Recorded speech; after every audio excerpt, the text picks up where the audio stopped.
Perkenalkan, nama saya Agustina Oktaresa Manulang, peserta SAR CPNS 2021, Angkatan 16, Kelompok 1.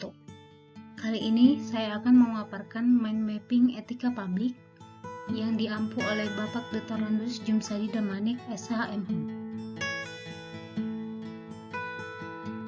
Publik adalah refleksi tentang standar atau norma yang menentukan baik buruk, benar salah perilaku, tindakan dan keputusan untuk mengarahkan kebijakan publik dalam rangka menjalankan tanggung jawab pelayanan publik. Kode etik adalah aturan-aturan yang mengatur tingkah laku dalam suatu kelompok khusus. Sudut pandangnya hanya ditujukan pada hal-hal prinsip dalam bentuk ketentuan-ketentuan tertulis. Kode etik dan kode perilaku ASN: jujur, bertanggung jawab, berintegritas tinggi, cermat dan disiplin, hormat, sopan, dan tanpa tekanan, sesuai dengan peraturan perundangan yang berlaku, sesuai dengan perintah atasan atau pejabat yang berwenang sejauh tidak bertentangan dengan ketentuan peraturan perundang-undangan dan etika pemerintahan, menjaga rahasia, menggunakan barang milik negara secara bertanggung jawab, efektif, efisien, menjaga agar tidak terjadi konflik kepentingan, memberikan informasi secara benar dan tidak menyesatkan, tidak menyalahgunakan informasi internal negara, tugas, status, kekuasaan, dan jabatannya, memegang teguh nilai dasar ASN, dan selalu menjaga reputasi dan integritas ASN, melaksanakan ketentuan peraturan perundang-undangan mengenai disiplin pegawai ASN.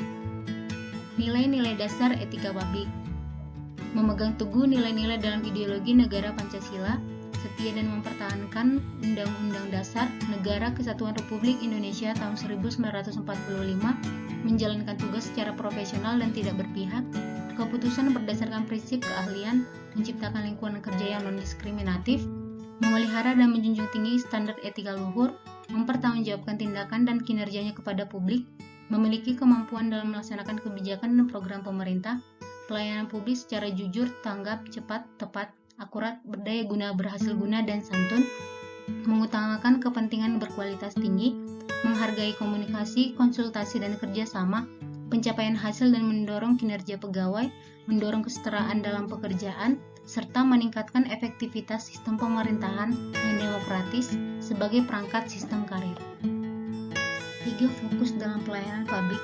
Pertama, pelayanan publik yang berkualitas dan relevan, sisi dimensi reflektif, dan modalitas etika. Dimensi etika publik: 1. Dimensi kualitas pelayanan publik, dimensi modalitas, dan dimensi tindakan integritas publik. Dimensi modalitas ada 3: akuntabilitas, transparansi, dan netralitas. Pengaruh buruk konflik kepentingan meliputi aji mumpung, menerima atau memberi suap, menyalahgunakan pengaruh pribadi, pemanfaatan fasilitas organisasi untuk pribadi, pemanfaatan informasi rahasia, loyalitas ganda.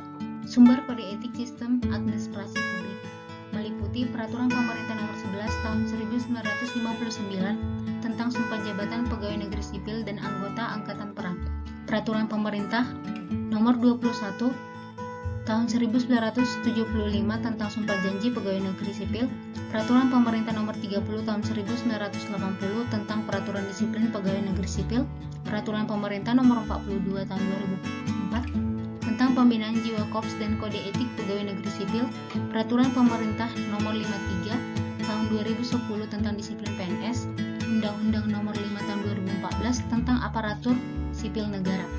Implikasi kode etik mengenai pelaksanaannya dalam perilaku nyata tergantung kepada niat baik dan sentuhan moral yang ada dalam diri para pegawai atau pejabat sendiri.